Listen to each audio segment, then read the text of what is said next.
Welcome to another edition of Inside the War Room. Ryan Ray here, as always, with a gentleman I've known for some years, and I'm going to pick fun at him. If he would subscribe to my Five Wide newsletter, he would not have been late for this interview. So be sure to I go am on that subscribe. though. I get You War on Room. it? I get War Room Media newsletters.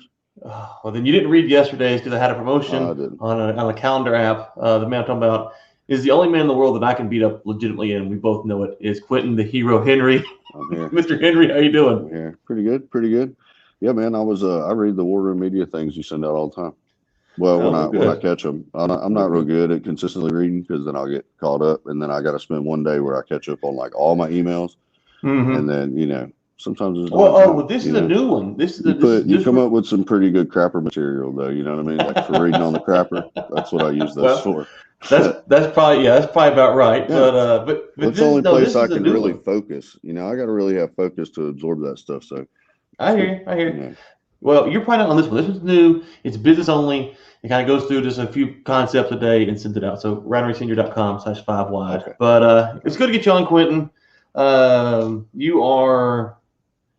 Well, how would you describe yourself? In what way? If I met you in the street and you weren't looking all ripped and swole and like a Yeah, borderline, Tarzan type guy, what would you say you were? man, I'm usually pretty chill most of the time. I'm usually just kind of looking to hang out. That's not really how people treat me because I kind of look scary and intimidating, and then kind of what I do. But even people that don't know me, like I have little kids that'll like stare at me when I go out in public, and I'll be like, "Hey, man," and their parents will be like apologizing. I'm like, "It's okay. I know I don't look like normal people. Like, I'm nice though, I promise." But it comes with its pros and cons. You got some people that you'd rather not talk to, and it's pretty easy to get them not to. You just look like you don't want them to. but but yeah, man, I'm more misunderstood, I guess would be a good word. I call it pit bull syndrome. Everybody's like scared of pit bulls, even though they're like the super nice dogs. Mm-hmm, Like very mm-hmm, few of them are actually super mean, but people are just fear mm-hmm. them because of what they're capable of. But I just want to be happy. I don't really like confrontation, and I like everybody to have a good time. That's it. I just want everybody to chill, enjoy themselves. You left out the most important part of all that. You Hmm. fight for a living. Well, okay, Oh you do yeah, a yeah, lot of yeah. things, but one of the things you do is you That's fight. right. Not only do Yeah, you fight like you're sitting right now, bare knuckle. You don't have gloves right. on, no protective gear, just these babies. That's right. That's right. Yeah, yeah, I am a professional bare knuckle boxer. So I think right now I'm ranked number 3 in the world at 205, maybe number 4. I hadn't looked at them in a while. Um, yeah, I spent most of my life doing martial arts since I was 4. I started out doing taekwondo with my dad. My dad grew up doing martial arts and all that, and he got into Jeet Kune Do boxing. So I kind of just tagged along wherever he was going, and Mm-hmm. was always like the little practice dummy. And I was always an athlete, played sports my whole life, every sport, baseball, football, basketball, played the violin. I stayed pretty busy with everything. And then, when my dad opened up his own gym when I was 16, it was like a Jeet Kune Do school. So it was more like self defense and, the art of winning a fight, with headbutts and groin shots, whole 9 yards. And we did stick and knife fighting and stuff like that. And that was the same time like MMA started getting cool. And Mm-hmm. our mutual friend Clayton Spillers, Mm-hmm. old Paul, he who also Ryan can beat up. And Well, okay, there's two people in the world we all all right, agree on. Yes. so he just showed up one day and was like, "Hey man, I signed up for this fight." And I'm like, "What do you mean?" He's like, "Yeah, it's an MMA fight. It's gonna be at the Civic Center, and we're gonna do it." I signed up for it. I'm like, "All right, hell, I guess we better start training for it." Mm-hmm. And I think I was there for that one. Is that the one they ended up bringing like the brown belt in late in the fight, late right before the fight, and he got submitted? oh no, that was his second fight. That Okay, the was second years fight. later. Okay, That was years okay, later. okay, That was a different okay. Clayton. You know, but they were, yeah, that first fight. No, they went to war with that guy and beat him up pretty good. So that was, and then it just kind of went from there. We all just kind of followed suit and started doing it. And then now, but most people know that about me. I guess a lot of people when they see me or talk to me, I don't really try and front that a lot of times with people, because usually you don't start off with your biggest gun. That's kind of that thing that scares people. But yeah, man. So it's just something I've done my whole life. I've always been a competitor. And I didn't end up getting tall enough to go play professional basketball, and I wasn't fast enough to play pro football, and so, but I'm really good at fighting, and that's kind of just where it went. And I've done MMA, bare knuckle, regular boxing, kickboxing. Did a lot of point sparring type stuff growing up, and so we're just keep on rolling now, making a living doing it type of deal. And I got my gyms, I train people. I got like a little nutrition shop I run. So, it all kind of folds into one brand. I don't know if I told you this or not. Maybe I did. But, me and Clayton were supposed to box right before he moved to Georgia. And so I was training, and I think he was training, and then he ended up having to move. I was going up to Sparky's and getting lit up pretty good. Right, yeah. Because it's funny, if you think about MMA, where it's at now. When I first started watching, it was Arlovsky, Tim Sylvia 2. And so that was the card that Tito fought Forrest Griffin on and all that. That was the first ever. I'd seen it on like free TV one time years before, but didn't know really what was going on. That was the first time I actually sit down and watch an event. And I remember watching that because, in high school, we'd get out the boxing gloves in the backyard and throw hands and stuff like that. And that was, for that kind of crowd, which is the unskilled crowd. That was okay. You go to Sparky's, you get tuned up pretty good. But I remember watching it, and I tell people, I don't say I can get there and knock anybody out, but I'm watching these guys. I know enough about boxing to know that they don't know what they're doing. Like the bottom of the card, not the top of the card, but the bottom of the card. Now you turn on the bottom of the card, and you're like, I would get wrecked by everyone in this gym. And I'm not saying back in 2004 or 5 when I started watching that those guys wouldn't wreck me. It just didn't look like they would wreck me. It was like watching like the bottom of the card was like tough man. The top of the card was pretty good. Now the bottom of the card is like, dude, man, I don't meet those guys in dark alley. The sport's evolved so much in this 15 years. Well, that's a lot of it. Back then, those guys still didn't train MMA. They were wrestlers that started trying to box so they could go fight, or they were boxers that were learning a little jiu-jitsu so they'd have to take down the fence. Those guys spent their whole life in particular martial arts because they didn't know that MMA was going to be a thing when they were in the prime of their life, type of deal. So, now you've got guys in there in the UFC that have been training MMA since they were 3 or 4. You know what I mean? So it's completely different because at the time it was just the beginning of a sport. It was a melting pot. They were just trying to prove something. And what it ended up doing is it evolved into its own thing. It's its own martial art. There's nobody that's like, yeah, I fight, or there's guys that are like, I'm a Muay Thai guy, or I'm a Taekwondo guy, or I'm a wrestler, this and that. But there's people that are like, I fight MMA. And you get that because you're like, oh, shit, he does everything, right? Like he trains to fight. And, that's how I spent, most of my training growing up. From the time I was 16, we just trained to fight. We didn't focus on just jiu-jitsu or just kickboxing or just striking. We trained to win fights. And there's a lot of gray area in that because there's a lot of martial arts and a lot of people that come through with this mindset that this is black and white.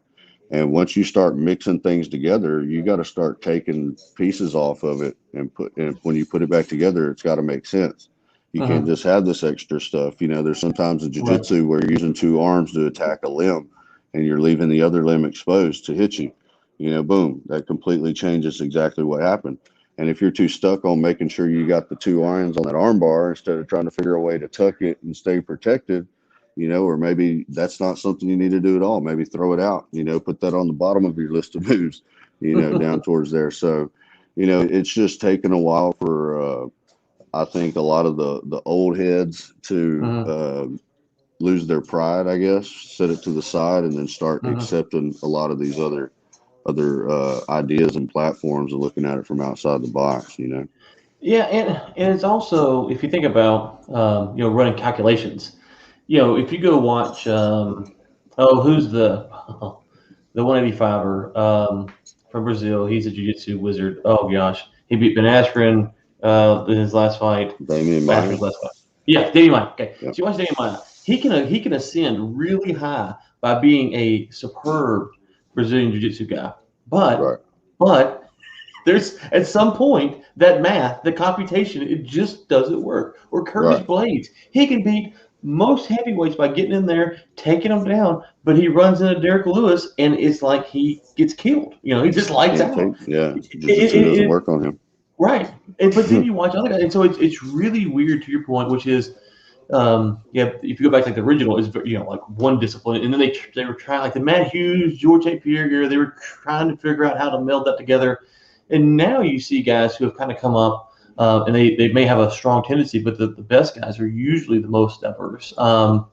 Even then, though, you think about like the low calf kick. The low calf kicks come along, and now it's a tactic. Well, then there's a counter for that. And so, unlike boxing, where boxing there's only so many moves you can really legally do. There's pretty limited.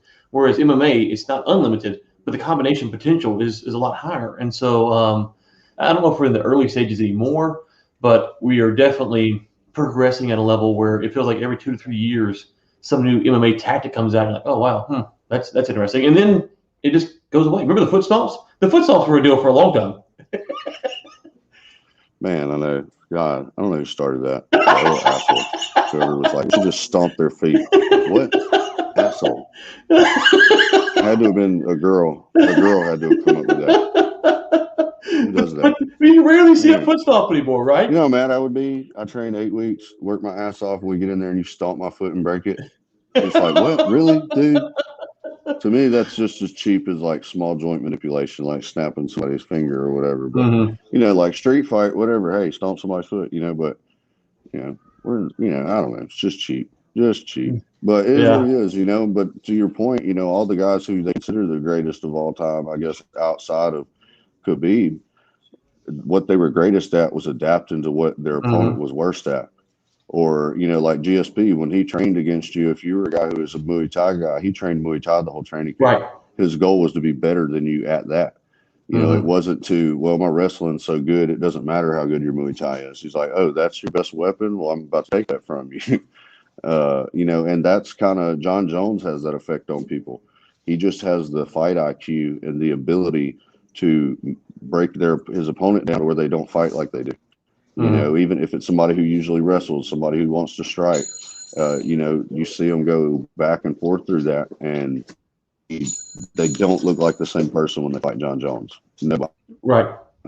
And it's not because of the pressure or anything like that. It's the tactic and the strategy that he uses when he fights. He just shuts people down. So, that's the fight IQ really is where you contribute those guys that are on the greatest of all time list. Like even Khabib, he would fight guys that were strikers, but I put him kind of in a different group because he did what he did every time. Khabib wasn't going to come out. He was one of the only guys who was like, no, I wrestle.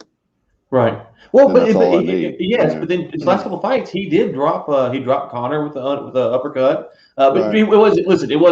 He wasn't Floyd Mayweather throwing punches in there, but he threw some Yeah. looping punch, and you're like, oh my gosh, he dropped Connor. But Right. he was the Demi Ma like on super steroids. He was the one of the few that could just kind of get over that hump because he was so much better. And the crazy thing was, in heavyweight, you might expect that, like a real good jiu-jitsu guy, Demi Ma, world-class type, to be able to do that because those guys just aren't that good.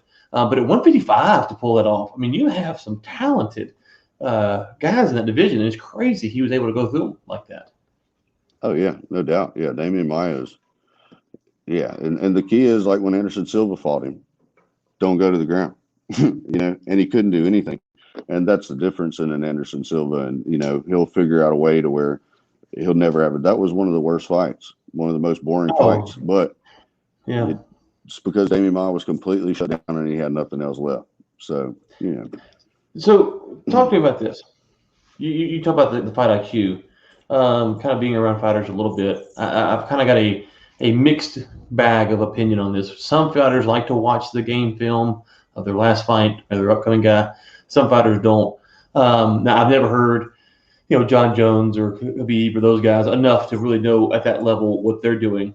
But I do know in other sports, the top guys, they live in the film room.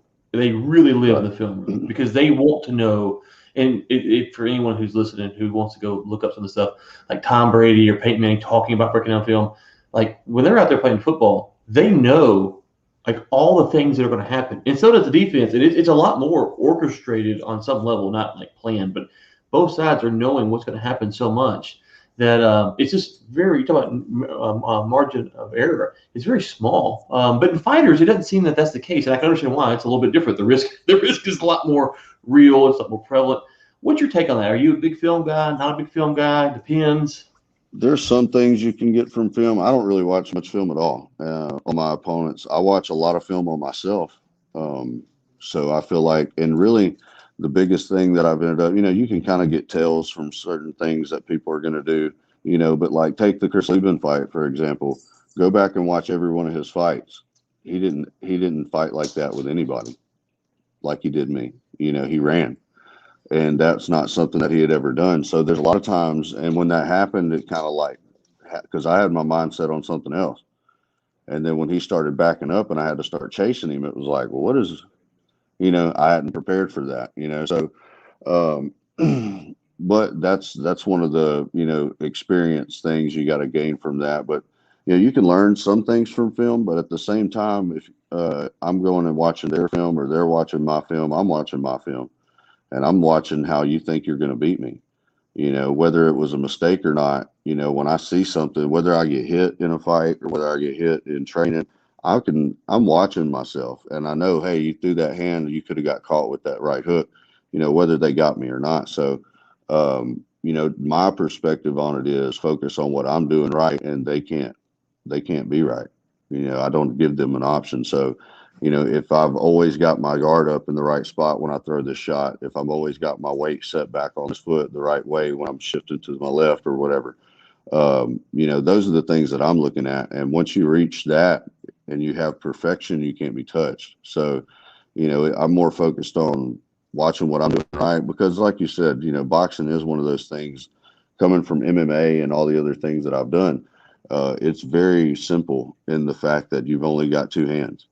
And even in like, bare knuckle boxing, you can't do back fist and there's no like spinning back fist. So that's two things that MMA you would have had. You got to take out right there. Right. Now you still got kind of like a clinch game, that type of deal. But the game is very finite, I guess you could say, when you're looking at an interaction of what's going to happen, depending on where I'm standing, the angle that you're in, the angle that I'm allowing you to be in, the position of your hands.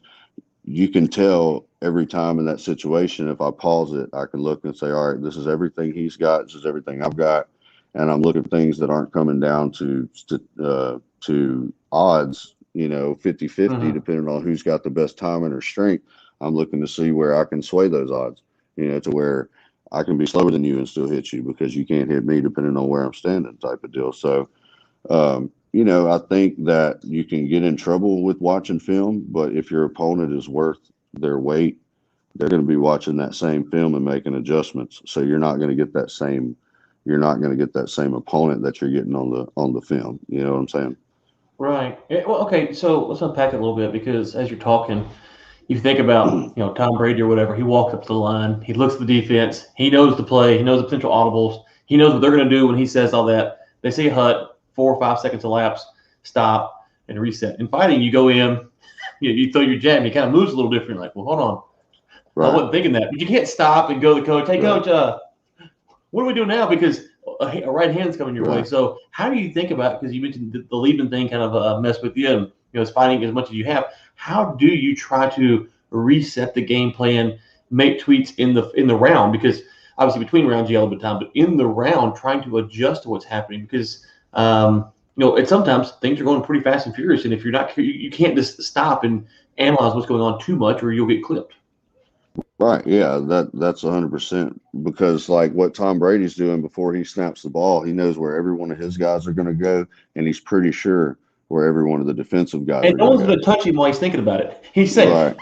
Yeah. Or so, you can't stop and be like, Right. But if everybody was playing man-to-man coverage and all the receivers didn't have certain routes, they were just trying to get open, you have a lot better, that's more what I'm dealing with. My receivers aren't they're just trying to find a gap, no specific route. My defensive backs are going to be on those guys every time. I got to wait for one of them to get beat or don't throw it. And then at the same time, I'm going to get hit, I guess. I've got no O-line. I'm just standing back there waiting. So, Right. yeah, it's more based on reaction. And when you take in the human reactions to things, you never know what you're going to get sometimes,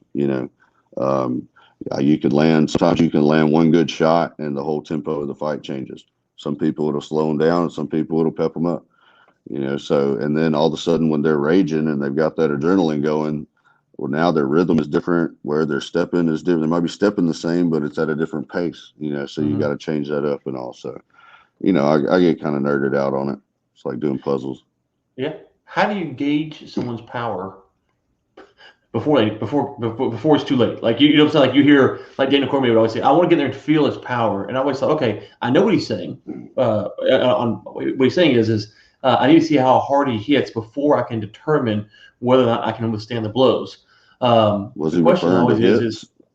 Or is he referring to like their strength, their grappling strength? No, like when he's fighting like Derek Lewis or Rumble Johnson, he'd say, I want to gauge your power. Stipe, he would want to feel how hard they're going to hit. And I was okay. Well, I understand what you're saying. Like you want to see what's going on here if you can withstand the blows. Or that people say, I felt his power in his hands and it wasn't enough. And but it's like, well, how do you know at what level the other fighters is punching you? So, for instance, if I'm going to punch you, can you actually tell if I'm giving 100%, 10%, 20%? I mean, obviously 10%, but how do you know when it's 85%, 50% versus 100%, or is it kind of a guessing game?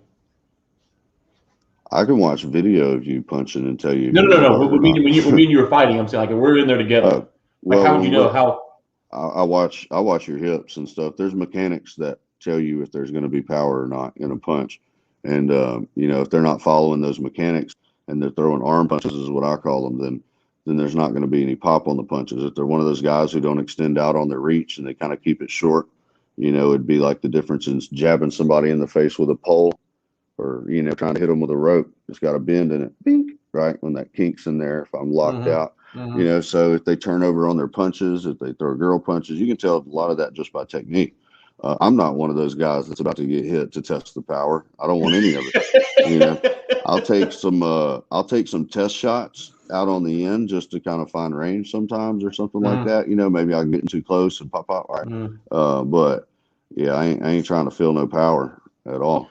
What is the power like in bare knuckle? Because you've done how many bare knuckle fights now? 3, 4? 3.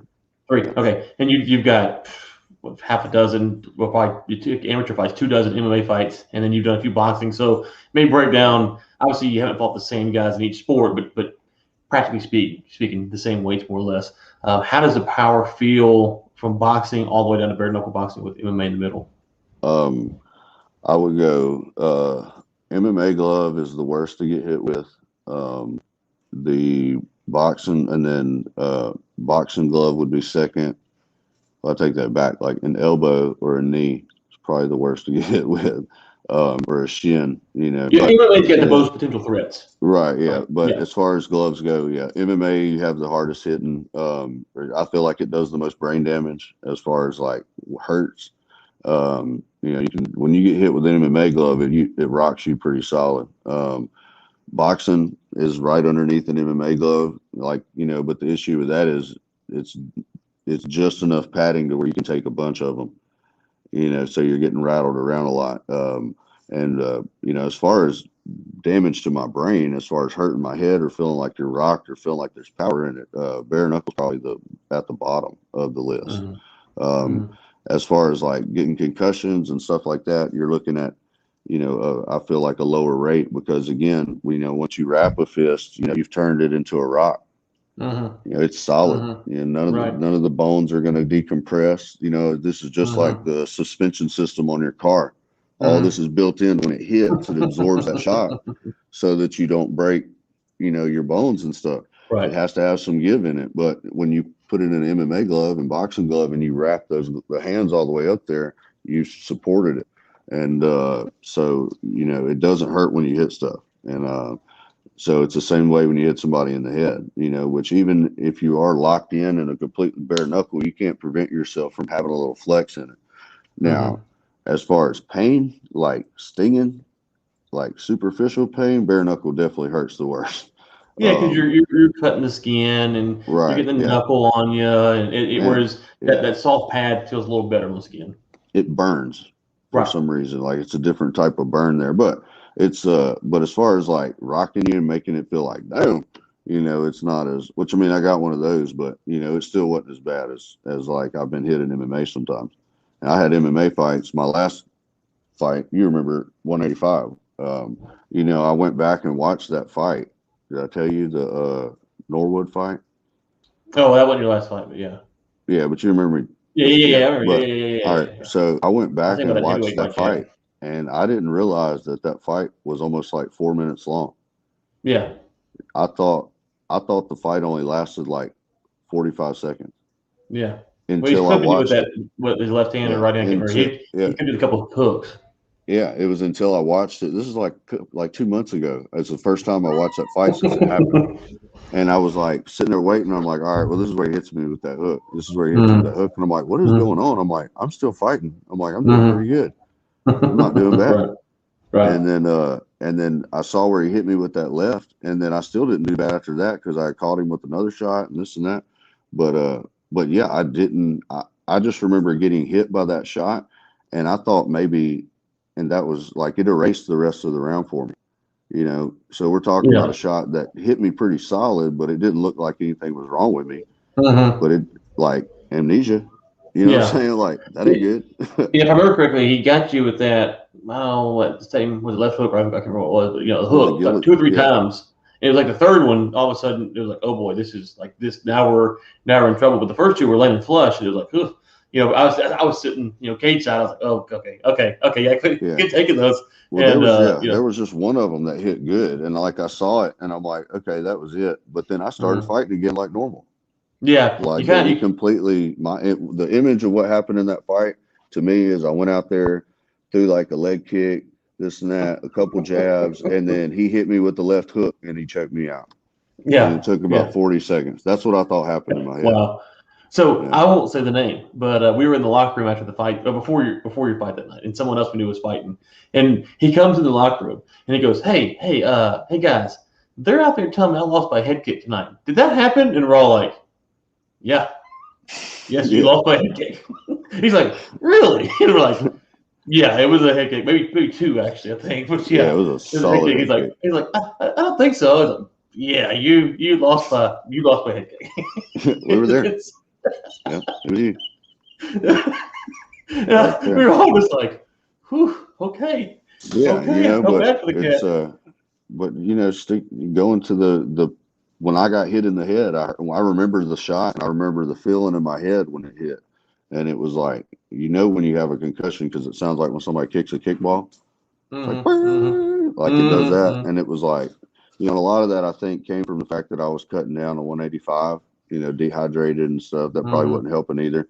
But I mean, even at 205, I'm getting hit by bigger guys, and I'm not feeling it the same. But I'm also bigger now, so maybe I'm more hydrated. I wake like the day of the Lieben fight. I woke up at weight of day of weigh-ins. I was just walking around at 205. It's just how big I am. So, I'm not dehydrating myself is probably making a big difference too. Yeah, you do hear a lot more guys are talking about the hydration aspect of it, and maybe and we've seen the big guy cut down and lose enough to make you wonder.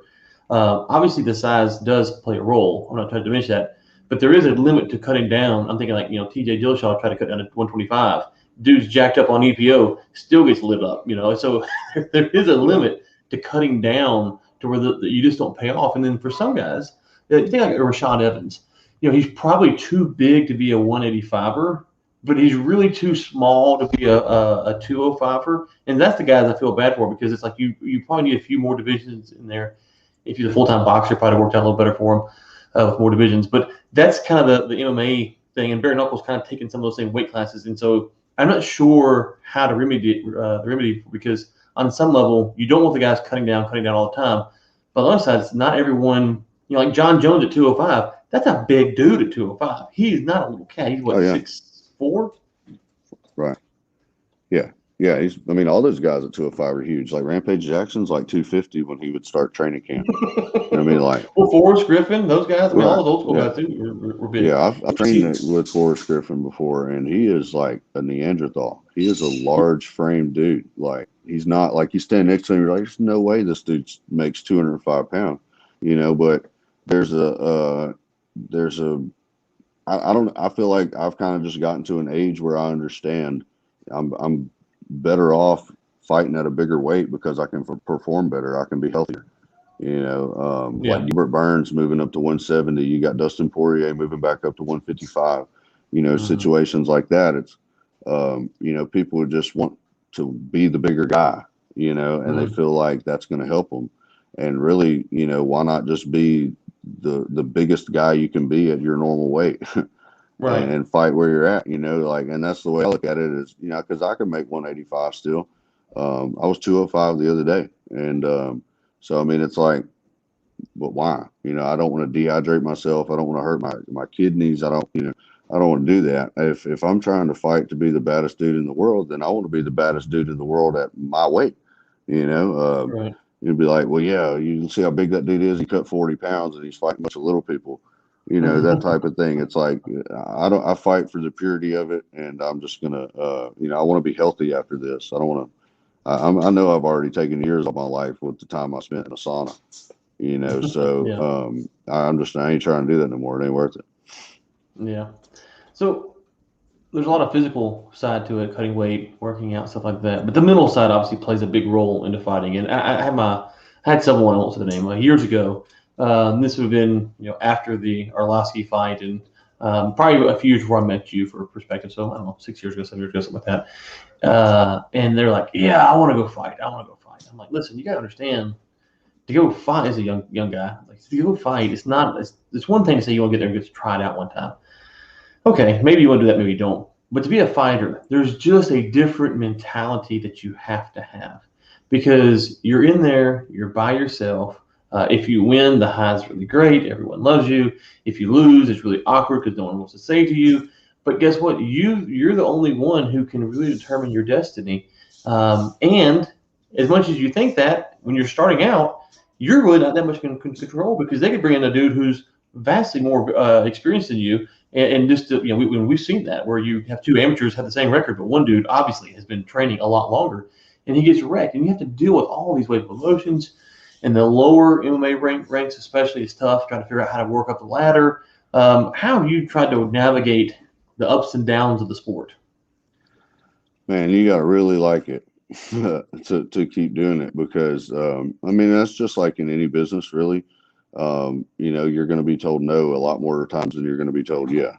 And, so I kind of I have this thing to where when there's something that I really want to do in life, I try and make it to where I'm almost forced into it, whether I do it on purpose or on accident, whether I kind of seem to sabotage things to where I make it my life. Like, so, like fighting, I go to where I open gyms, like, okay, this is my training. I need to train. And then even if I'm not fighting, I'm training other people, my life kind of involves that. So it kept me involved. It kept me there, because even if I didn't have a fight coming up, I had to be at the gym anyway to help train people and coach and stuff like that. And but man, it is rough, and it's especially if you don't have somebody there that has already been through it that can tell you, this has happened to me, or oh yeah, the promoter will tell you that crap, but that make sure you get your money before you show up, this type of deal. And but those type of issues that if you've got somebody there that's been through that stuff, you don't have those problems. And those kind of things keep you supported along. I mean, I honestly don't know where I found the motivation to keep doing this as long as I have, considering all the ups and downs that I've had. But like I said, anybody's had with trying to get in the sport. It's just tough. Everybody wants to get to the top, and you just end up. I've got this thing where it's like if you never quit, you can't lose. Like that's how we won the American Revolution, right? We just didn't surrender. We outlasted them, type of thing. you drag it out. If I never quit, then you can never win. And so if I keep training, keep working out, keep moving, and just looking for the next opportunity. But I made a whole lot of mistakes throughout my career that would have made things so much nicer or gotten me higher or where I needed to be way sooner. Whether that be to pride or most of the time trusting the wrong people or just expecting the wrong people to care about it as much as I did to get me there, as a kid. And but you figure that out.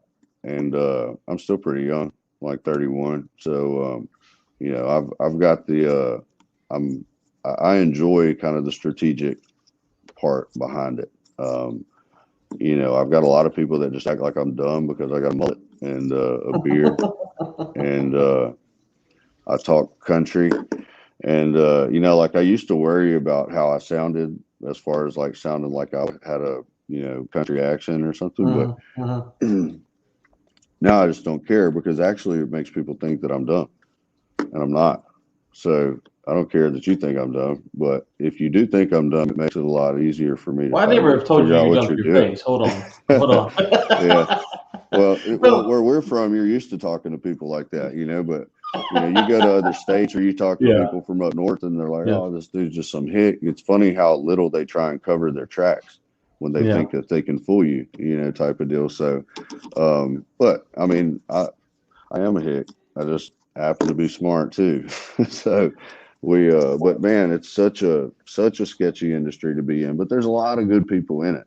The issue is just like with anything, it's just you only hear about the bad ones, and they're the ones that end up making the most commotion with what's going on, So I mean, some of the best people I've ever met were people I met through the fight industry. Some of my best friends are people I train with every day, stuff like that. So I've gotten to do a whole lot of cool stuff and travel. I wouldn't exactly put up in the the penthouse at the Marriott every time I went somewhere. It's probably like some roach motel, but I had a free weekend to go, chill in New Orleans after a fight, after I got beat up or beat somebody up, So, you do it for that. You can't do this sport expecting that you're going to be wealthy. It's just like anything else. LeBron James and the guys in the NBA are like 0.01%.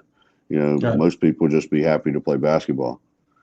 Right. So, if you're just happy to fight, then it really doesn't matter where you're going with it, So you just got to set up to where you got income coming in or some type of situation where you can continue to do it.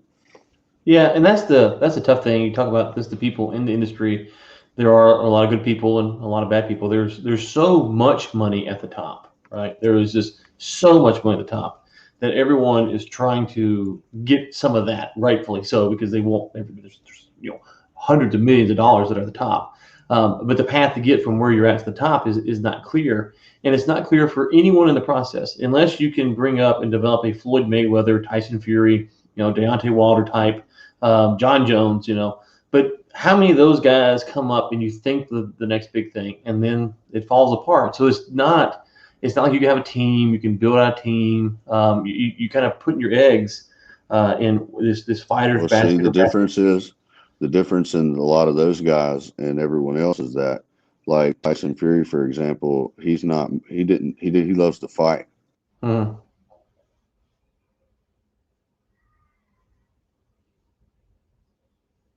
Oh, you cut out on me there. I think your phone rang or something. You're gone. Should be a button with the gear that tells you what to do. I can't hear you.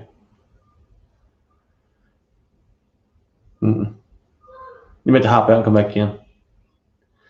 I think what he was saying is he was alluding to the fact that the top guys in the world. There you go.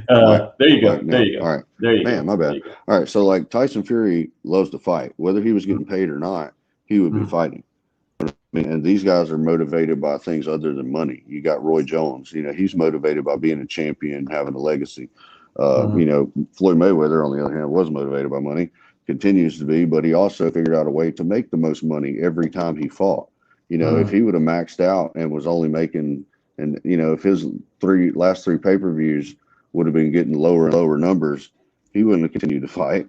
You know what I mean? And he was building that legacy. He was riding that wave. But then you got a lot of these guys who are the up and coming guys, and then they come from nothing. They ain't got nothing. And then they have their first fight and they make $2-3 million. Bro, that's retirement. That's retirement. You know what I mean? Like, you're gonna knock like, how many other people have just made $2 or $3 million? Like, what would you do with that? Shit, I wouldn't work no more either. You know what I mean? And why would you continue to get put through that stress? You know, a lot of times that's what you start to ask yourself. You know, you start to say, well, man, you know, I done bought 3, 5 guys restaurants and they making $2.6 million a year. Why am I still out here getting beat up and lied to by promoters and, you know, doing all this? It'd be a hell of a lot easier just to go sit in my house. You know, that type of thing. So, but then you got different people. Like I said, you got people who are motivated by, no, I want to go out there and I want to be a champ and I want my name to be remembered and I want to do this. And, you know, I think that's kind of what separates those people that just become great. At what point do you determine how many more years do you go, or if the goal is it still in reach or it's out of reach? Like, how do you make those evaluations? Because you know, in the fight business, that's the problem we see is that guys, even the great ones, they stay too long. Right. Yeah, and a lot of the reason those guys stay too long is because they don't invest in their future properly.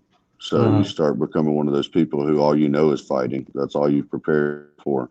You know, so, and, you know, that goes into, you know, eventually you gotta understand, you know, I'm doing this. I'm not winning. I'm not getting any better. You know what I mean? And I know all fighters know that. All fighters know when that time comes. You know, I say that, like, my goal is to be retired by the time I'm 35 and just fall off the map and disappear. But I plan to be done fighting before that, you know, but I don't want to be done until I accomplish my goals. And I definitely feel like I could do that way before 35. But, you know, if I get through to a point to where bare knuckle, I feel like I've accomplished my goals and stuff, you know, unless there's some type of record I feel like I need to set or something, then, you know, I'll hang them up too, and I'll step over and let the next guy come through there, you know. So you're saying within the next 4 years, you're done fighting? Yeah, man. I mean, how many bare knuckle fights can you really have? I don't know. Yeah, how many? I guess. You tell me. Yeah. I don't know. Well, when I was 27, I was supposed to be done fighting when I was 30. So, you know. You're pulling a Daniel Cormier. He was supposed to retire at 40. That's what I told myself when I was 27. I was like, by the time I'm 30, I'm retired. If I hadn't made it, then I'm just going to retire or be done with it. And which actually I had my first bare knuckle fight right before I turned 30, and that shit went viral. So I guess I kind of did make it a little bit, you know. Well, I mean, I'm not rich, but like I did something cool that people knew about.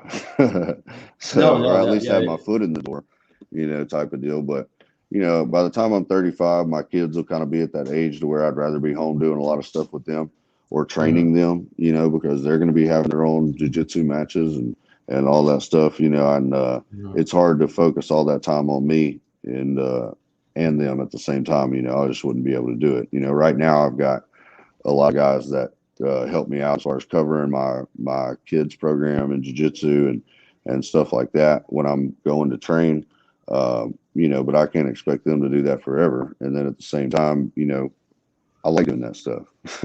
You know, I like to go coach and I enjoy it. So, but yeah, man, every bare knuckle fight you have, you're probably going to get at least one cut. And, you know, I don't think it's one of those sports where you're going to have guys that have, you know, more than 10 fights, you know, in their whole career. So, you know, because a lot of us have already, you know, you've got to be a pro in another sport before you get into bare knuckle, or at least that's how it was when I got in. So, I mean, a lot of these guys have already had, like me, for example, I've had 3 bare knuckle fights, but I've had almost 40 fights in my career. And, you know, so, you know, I've got a lot of experience and I've taken a lot of shots over the years, and I've taken a lot less than some people. You know, that's why I'm still in here. But if you had 40 bare knuckle fights, man, your face would just be unrecognizable, you know? So, you know, it's just, it's a different sport. You know, you're not really, I don't think it's built to be a long-term deal. Yeah. So you got a fight coming up on August the 20th. Brutal Johnny Bedford and Reggie Barnett are headlining. And I talked to Johnny before, and, you know, kind of getting his take on it is kind of interesting because he's kind of a guy who got into it past his, I don't want to say his prime, like as in he's still not good, but his age. He was a lot older than you were. And And that's the good thing about this sport is that you do have some young guys, you have some old guys. Tony Lopez, who me and you watched at BKFC 2, we watched him fight. Remember that? He got robbed, I thought, on that decision, but I think it was that he got robbed on. He's fighting He's Belcher fighting Alan tonight that Belcher. I'm fighting. Huh? What's that? That's what I was saying. He's fighting Belcher the night I'm fighting. Yeah, and he's fighting Alan Belcher. So this is Belcher's first fight, right? Because he's put a lot of guys into the promotion, but this is his first time to bare knuckle that I know about. Right, yeah, this will be his first bare knuckle fight. I'm excited. Any thoughts on how that might go? Because Tony Lopez, he's like a walking brick. Like you can just hit him and hit him and hit him. He's the scariest dude on the planet. Like, I dare you to tell me there's a scarier human being on the planet after you stand next to Tony Lopez. It's ridiculous. And you know, Alan Belcher. Well, let's give him some little bit of credibility here for folks who don't know. Tony Lopez has an MMA record of 64-32. 64-32. And I don't know what COVID did to him, but before that, he was fighting literally every month. Every month. Like when we came across him back at BKFC 2, you know, he got that bare knuckle thing, and then like the next month fought. And like every month. And so he is on a 4-fight losing streak. So I don't know if the end is coming or not, but I'm not betting against him, that's for sure. This is a bare knuckle fight in a while though. His last one that he had, I believe, was BKFC 2 that we watched him at. No, he came back and fought. Let's see here. He fought. Who was it? He has so many fights. It's hard to tell. He fought Joey Beltran into a decision. I mean, to a draw. That was the first one though. Or they rematched and he fought into a draw. So we watched him. So the first one he lost to Beltran at BKFC 1. We watched him lose to Jimmy Jeanette in BKFC 2. Right. And then he fought Beltran in 4 and to a draw. And to my knowledge, unless there's other promotions of bare knuckle, that is his last bare knuckle fight. So this is BKFC Joey Beltran's the champ, and he took him to a draw. So I know. Their first fight was like one of the best fights ever of bare knuckle. Did you watch that fight with Beltran that won? The first one? No, the most recent one. No, not Beltran. Did you watch the last pay-per-view? I believe so. The one that had Killer B and who was the main event? They had all the TikTok people on it. They had they had Face and that other guy. Paige Van Zandt. Yeah, Paige Van Zandt and Ostovich. Yeah. Did you watch so that fight between Arnold Adams and Terrell? That was weird because I thought Arnold was kind of losing, and all of a sudden he hits him, and Terrell doesn't get up. Did he break a jaw? Do you know what happened to him? I don't know what happened with that shot. I do know that he dropped. I was driving in the car watching it because I was driving to Shreveport to go train, and like I was on the way home, I think, and we were watching it on my phone. But yeah, I know. I felt like that's how the fight was going to go because even watching, you know, Arnold Adams is he's one of those guys that's very strategic. He's very slippery as far as landing his shots and tying up. You know, Mick landed a couple of good shots, but those were the only ones he was going to get. You know, after you land one solid one on Arnold, he adapts and he doesn't let you get that again. So, but man, Arnold's like that with everybody. You know, he's had a couple fights where he had that, where he just all of a sudden he slips up, bam, bam, and that's kind of his strategy. He works that he's patient until he gets his money shot. Yeah, his only loss is to Sherman. Sherman took the title from him back at BKFC 7. So, okay, so we have coming up on August the 20th, the rematch between Johnny Bedford versus Reggie Barnett. And I think I was down in Florida for that one, the first time they fought, and Johnny Bedford beat the dog out of him. I mean, just whooped him up. That was Pali Malignaggi night. I went down there for that. And so, were you down there in Florida for that one? You weren't down there for that one, were you? Okay. No, I wasn't cool enough then. It was cool. I wasn't in the cool kids crowd back then. We got to go backstage, and there's Pali Malignaggi. Dude had like a posse with him, you know. So. Man, I don't get a posse. I get 2 corner men, and only one of them gets to go to the ring.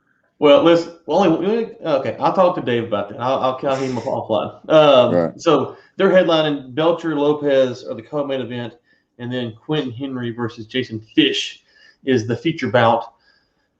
What's your thoughts? Fish, I hadn't seen him fight that I can think of. So 5-4 MMA, 0-2 boxing. Yeah, he's 2-0 in bare knuckle. He hasn't really had any stiff competition of anybody that he's fought yet. He's usually a heavyweight, and now he's coming down to 205 to fight me. I mean, that's really about it. I mean, he's not a real tall guy. He throws he's real strong. Looks like he lifts a bunch of weights. You know, I don't see it ending well for him. I think it's a good night for me as far as being able to move and show my skills. He is a tough guy. He's not one of those guys that you just drop, from one shot. Not that I don't think I can. I'm sure I can, but that's not something you just expect. He's not just going to fold. He'll take a few before he gives up on anything. So, but yeah, I think he's got a lot of hype behind him because looking at him, he is a very impressive looking dude. But at the same time, so am I. So we'll go toe to toe, and I just feel like I'm a way better boxer. So it'll be a good night for everybody hanging out in Biloxi. I don't think there's any like super beef between us that I know of. If there is, we can cook it up and grill it.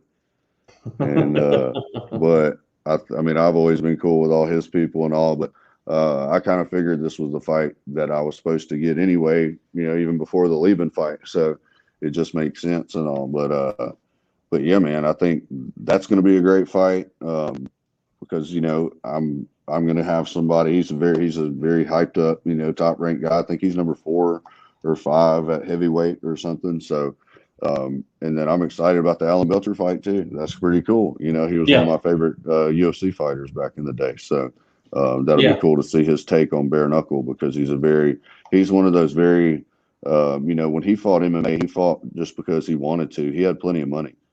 With his businesses and gyms and stuff like that. He's never fought for the money. He just does it because he loves it. So he's one of those people that he takes a very unique aspect and perspective to fighting and training, like Usamar Polares when he fought him. It was like, what are you going to do about his jiu-jitsu on the ground? He's like, well, I'm a black belt in jiu-jitsu. I'm going to defend it. And he did. He invited him to the ground, took him to the ground, gave him a heel hook, got out of it, and beat the hell out of him with it. So it's like, so it's exciting to see that kind of stuff. He was the guy that I think he did the first like Superman punch off the cage, in MMA. So he doesn't just do it with jiu-jitsu, he does it with striking because I think originally he was kind of like a Muay Thai guy. But yeah, I'm super excited about that. They've been talking about it for like years about him doing it. Maybe I'm like, he'll never do that. He'll never do that.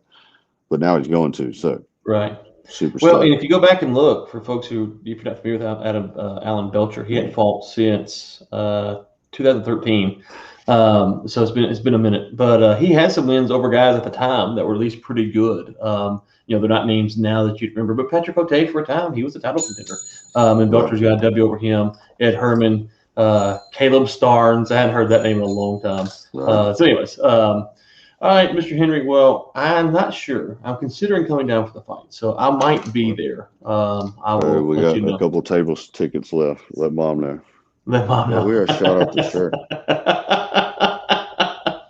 That's the Dustin Poirier shirt, huh? Yes. I want to get him. I want to send one to him. I got to get him one. Well, everybody loves this shirt. When he said that online on TV, I was like, that's the most Louisiana thing I've ever heard.